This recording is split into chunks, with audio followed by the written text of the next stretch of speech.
மானஸ் பக்கங்கள். Hi friends, இது மாலிகாவின் கேளுங்க கதை கேளுங்க. மானஸ் எழுதிய வானவில் நெஞ்சங்கள், அத்தியாயம் 143. நவநீதனை அழைக்க முயன்ற ஜெயந்தியின் வாயை யாரோ கை கொண்டு பொத்தி இழுத்துச் சென்றனர்.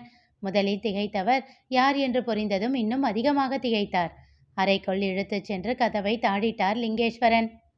என்னங்க மாப்பிள என்று அவர் சொல்ல தொடங்கும் போதே உஷ் என்று வாயில் விரல் வைத்து எச்சரித்துவிட்டு மெதுவாக ஜன்னலின் அருகில் சென்று நின்றார்.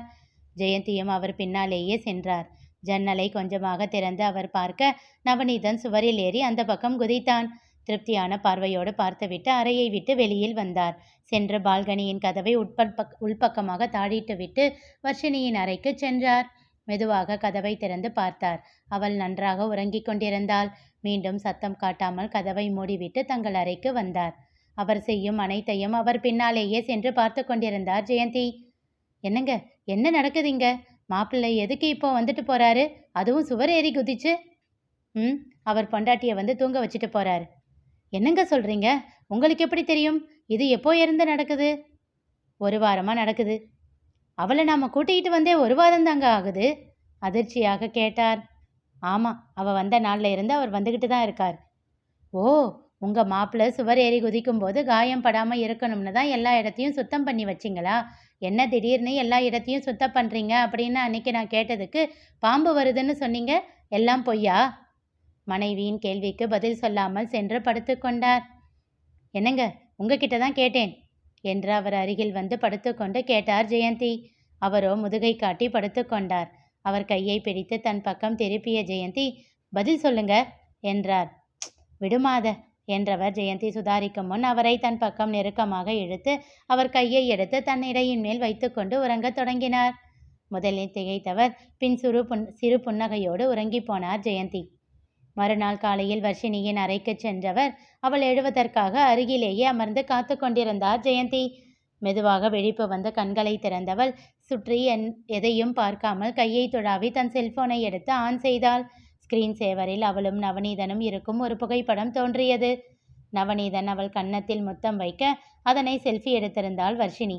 புன்னகையோடு அதனை பார்த்தவள் நேராக வாட்ஸ்அப்பிற்கு சென்று குட் மார்னிங் என்று டைப் செய்தாள். அவள் அதை அனுப்பிய 2 நிமிடங்களிலேயே நவநீதனிடமிருந்து அழைப்பு வந்தது. Good morning Navaneetha. Good morning. நல்லா தூங்குனியா? அதெல்லாம் ஓகே. ஆனால் ஏன் லேட்டாக கால் பண்ணீங்க? இல்லைடா, இப்போதான் மெசேஜ் பார்த்தேன். போய் சொல்லாதீங்க, நீங்கள் ஆன்லைனில் இருந்தீங்க. நான் குட் மார்னிங் போட்ட உடனே கால் பண்ணணும்னு சொல்லியிருக்கேன்ல, நீங்கள் 2 மினிட்ஸ் லேட். அடிப்பாவி என்று வாயில் கையை வைத்து கொண்டார் ஜெயந்தி. சரி, சாரி, இனி உடனே கால் பண்ணுறேன், சரியா? இப்போ போய் ப்ரஷ் பண்ணு என்று சொல்லிவிட்டு அழைப்பை துண்டித்தான் நவநீதன். சிறு புன்னகையோடு ஃபோனை வைத்துவிட்டு திரும்பியவள் ஜெயந்தியை கண்டு திகைத்தாள். அம்மா, நீங்கள் எப்போ வந்தீங்க? நீ தூங்கிட்டு இருக்கும்போதே வந்துட்டேன். ஏண்டி, இதெல்லாம் உனக்கே ஓவரா தெரியலையா? நீ எப்போ குட் மார்னிங் போடுவேன்னு அவர் பார்த்துக்கிட்டே உட்கார்ந்துருப்பாரா? நீ போட்ட உடனே அவர் கால் பண்ணணுமா? இதெல்லாம் என்னடி நியாயம்? அம்மா, லவ்வில் இதெல்லாம் சாதாரணம்மா என்று சொல்லிவிட்டு வேகமாக குளியலறைக்குள் ஓடிவிட்டாள். சிறு புன்னகையோடு ஜெயந்தி கீழே இறங்கி வர வேதவல்லி ஏதோ தனியாக புலம்பிக் கொண்டிருந்தார். அத்தை, என்ன ஆச்சு? ஏன் இப்படி புலம்பிக்கிட்டு இருக்கீங்க? புலம்பாமல் என்னடி பண்ண சொல்கிற? என் பேச்சுக்கு இங்கே மதிப்பு என்ன இருக்குது? அச்சச்சோ, உங்கள் பேச்சுக்கு மதிப்பில்லையா? யார் உங்களை மதிக்கலை? எல்லாம் உங்கள் மாமா தான்.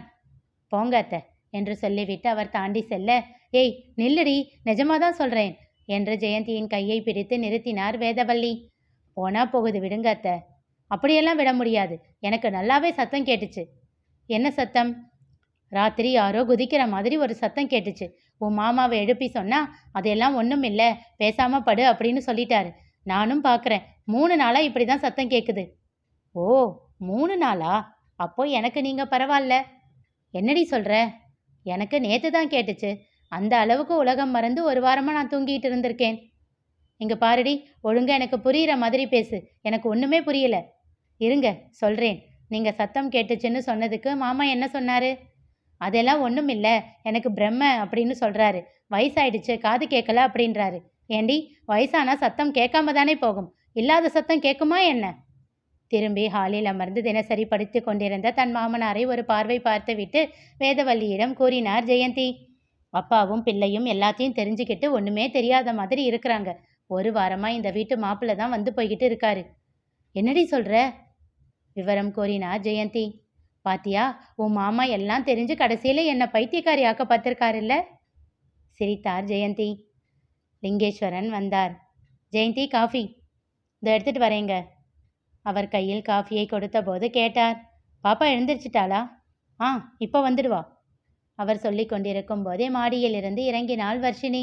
குட் மார்னிங் டேடி என்று சொல்லிக்கொண்டே அவர் அருகில் அமர்ந்தாள். தன் தாத்தாவிற்கும் பாட்டிற்கும் காலை வணக்கத்தை தெரிவித்துவிட்டு ஜெயந்தி கொடுத்த பாலை குடிக்க தொடங்கினாள். அப்பா, உங்ககிட்ட ஒரு விஷயம் கேட்கணும் என்றார் லிங்கேஸ்வரன்.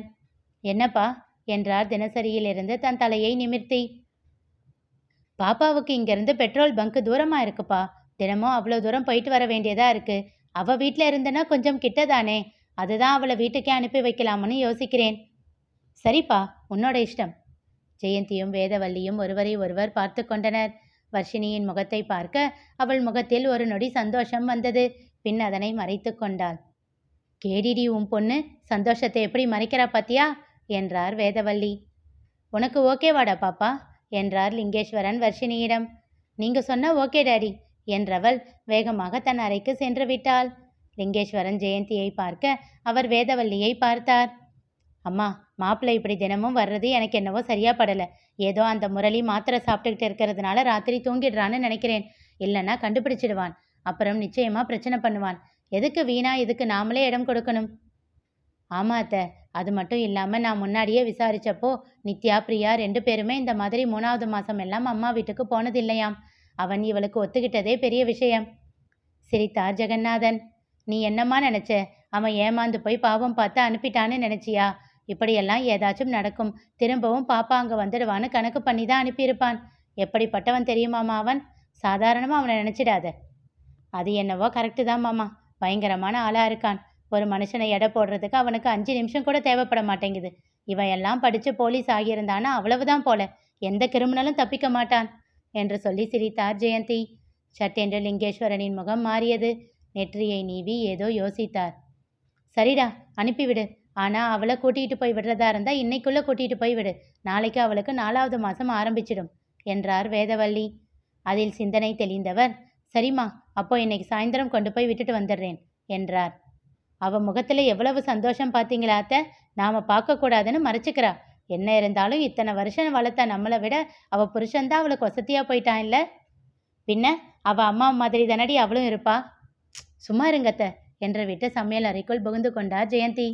என்னம்மா சொல்கிறீங்க? ஆமாண்டா, அப்போ எல்லாம் சென்னையிலேருந்து இங்கே வந்தால் 1 மாதம் கூட இருப்பா. அதே இங்கே இருந்து அவள் அம்மா வீட்டுக்கு போனால் 2 நாளில் வந்துடுவா. ஏண்டி அப்படின்னு கேட்டால், இங்கே இருந்தால் அப்பப்போ உங்கள் பையன் வராரு அத்தை. அம்மா வீட்டுக்கு போனால் அவர் அங்கே வரவே மாட்டேங்கிறாரு. அவரை பார்க்காம கஷ்டமாக இருக்குது. அதனால தான் 2 நாளில் வந்துடுறேன் அப்படின்னு சொன்னவடதாண்டா உன் பொண்டாட்டி என்று சொல்லி சிரித்தார் வேதவல்லி. ஜெகநாதனும் சிரிக்க லிங்கேஸ்வரன் எழுந்து சென்று சமையலறை வாசலில் கையை கட்டி கொண்டு சிரிப்போடு தன் மனைவியை பார்த்தார். ஏன் ஜெயந்தி, அப்படியா சொன்ன? எனக்கு அதெல்லாம் ஞாபகம் இல்லைங்க என்று தன் கணவரின் முகத்தை பார்க்காமலேயே கூறினார். குறும்பு புன்னகையோடு அவரை பார்த்து கொண்டே நின்றிருந்தார் லிங்கேஸ்வரன். சிறிது நேரம் பொறுத்து பார்த்த ஜெயந்தி நிமிர்ந்து அவரை பார்த்து, ஐயோ கடவுளே, போங்க அந்த பக்கம் என்றார் மெல்லிய குரலில். சிரித்தபடி அங்கிருந்து சென்று விட்டார் லிங்கேஸ்வரன். மாலை வங்கியிலிருந்து வீட்டிற்கு வந்த நவநீதன் அறையில் வேதாவை பார்த்து மகிழ்ச்சியில் திக்குமுக்காடி போனான். பாய்ந்து சென்று அவளை அணைத்து கொண்டான். சந்தோஷமாக உறக்க சிரித்தவாறே அவளை தூக்கி அப்படியே தட்டாமாலை சுற்றினான். சொல்லவே இல்லடி ராட்சசினி என்றான் அவள் நெற்றி முட்டி. இதோ இப்படி உங்க முகத்துல தெரிகிற சந்தோஷத்தை நேரில் பார்க்கணும்னு தான் என்று சொல்லி சிரித்தாள் வர்ஷினி. அன்று முரளியும் சத்யாவும் மித்ராவின் வீட்டிற்கு சென்றார்கள். அவர்கள் கோவையில் இறங்கியவுடன் அவர்களோடு கிரியும் சேர்ந்து கொண்டான். மூவருமாக மித்ராவின் வீட்டிற்கு சென்றனர். அவர்கள் வீட்டை பார்த்து பிரமித்து போனான் சத்யா. என்னடா, ரொம்ப பணக்காரங்களா? எப்படிடா, நமக்கு ஒத்து வருமா? பயத்தோடு கேட்டாள். சத்யா, சும்மா இரு, எதுவும் பேசாத, நான் பார்த்துக்கிறேன். சரிங்க என்று விட்டாள். ஆனாலும் மனதின் ஓரம் மித்ரா எப்படி இருப்பாளோ என்ற பயம் எட்டி பார்த்தது. நித்யா, பிரியா, வேதா மூவருக்கும் எப்பொழுதும் எந்த பிரச்சனையும் வந்ததில்லை. இப்பொழுது இந்த பெண் வந்து என்ன செய்ய போகிறாளோ என்று பயந்தாள். அவர்களை வரவேற்று அமர வைத்தனர் மித்ராவின் வீட்டினர். மாதேஷ் அங்கே இருந்தான். அவன் முரளியை தான் பார்த்து கொண்டு இருந்தான். இன்னைக்கு நீயா நானானு பார்த்துடுறேண்டா என்று தனக்குள் சபதம் எடுத்துக்கொண்டு அவனுக்கு இடப்பக்கம் இருந்த சோஃபாவில் சென்று அமர்ந்தான். மலர்கொடியும் மித்ராவின் சித்தி நளினியும் சத்யாவிடம் பேசிக் கொண்டிருக்க முரளியின் விழிகள் வீட்டை அலசின. யாரையோ அவன் எதிர்பார்ப்பது போல் மாதேஷுக்கு தோன்ற, இவனுக்கு இங்க யாரு தெரியும், யாரை தேடுறான் என்று யோசித்து கொண்டிருக்கும் போதே ஏற்கனவே தெரிந்தவரோடு சிநேகமாக புன்னகைப்பது போல் புன்னகைத்தான் முரளி. யார் என்று பார்த்த மாதேஷ் திகைத்து போனான். அங்கே மித்ரா புன்னகையோடு நின்றிருந்தாள். முரளிக்கு மித்ராவை எப்படி தெரியும்? தெரிந்து கொள்ள தொடர்ந்து கேளுங்க, கதை கேளுங்க. மீண்டும் சந்திப்போம்.